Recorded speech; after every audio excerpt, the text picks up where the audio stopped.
tizzamni pardasi yirtilgan, 3 oy oldin operatsiya qildirganman.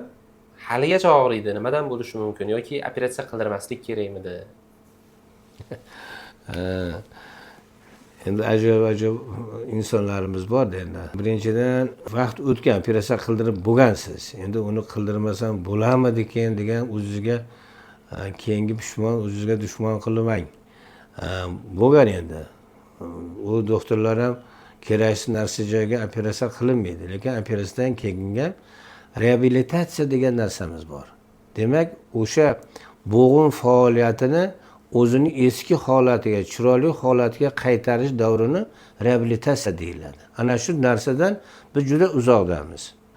Ayniqsa bu oporni dvigateli deydi. Harakat tayanch sistemasida bo'ladigan o'zgarishlarda reabilitatsiyasiz chiroyli qilib bo'lmaydi. Bu deganimiz bo'g'im harakatini tiklash.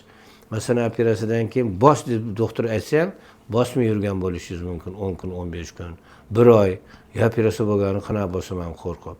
Shu narsalarni sizlarga tushuntirib, harakatini qilib, endi tiq tekkan joyda bo'g'imning ichida spayka deydi, bizda chandaqlar paydo bo'ladi. Sizni ko'zingizga ko'rinmaydi.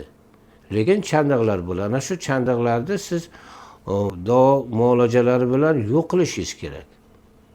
Ana o'shanda keyin og'riqlar qoladi.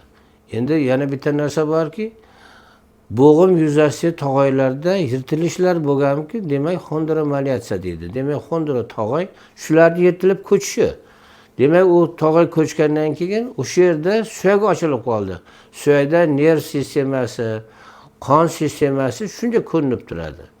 Demak unga siz qo'shimcha bossangiz shilinib og'riq bo'laveradi. Bo'g'imlardagi, tizzadagi ayniqsa ko'pincha kondroprotector degan dorilarni mukammal kursi bilan ichish kerak.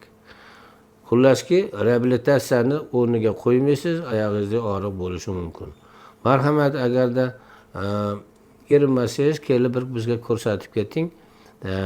Kelayotganda o'sha operatsiya jarayonigacha bo'lgan, undan keyin bo'lgan qog'ozlaringiz bo'lsa, xulosalaringiz bo'lsa olib kelsangiz, biz yana sizga mukammal yana boshqa tushuntirib beramiz.